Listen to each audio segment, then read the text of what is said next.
Tired of that annoying Microsoft Office activation nag screen popping up every time you try to write that important document? Today, we're ditching the menus and diving into the command prompt to get your Office activated, quick and easy. First, we need to open the command prompt as an administrator. Click on the Windows Start button, type in CMD, and then right-click on Command Prompt. In the search results, select Run as Administrator. It's crucial to run it as administrator for the commands to work properly.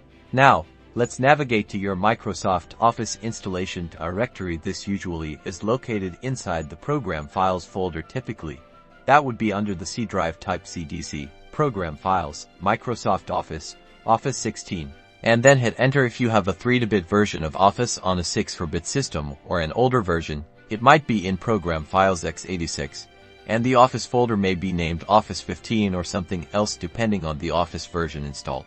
Now, type in scriptos ppdbs status and press Enter. This command will show you the licensing status of your Microsoft Office. Take a look at the output to confirm if your Office is indeed not activated. If your Office isn't activated, then let's move on to the next step. Next, enter this command scriptos ppdbs in key followed by your 25-character product key, and then press Enter. Replace your product key with the actual product key you got when you purchased Microsoft Office. Ensure there are no typos when entering the key. Finally, to activate Microsoft Office, type in scriptos ppdbs and press Enter. This command will attempt to activate your Office using the product key you entered. Wait for the activation process to complete. It may take a few moments. Once the activation is successful, you should see a confirmation message in the command prompt. Now, open any Office application like Word or Excel to verify that your Office is indeed activated and the nagging activation messages are gone. If you find this helpful,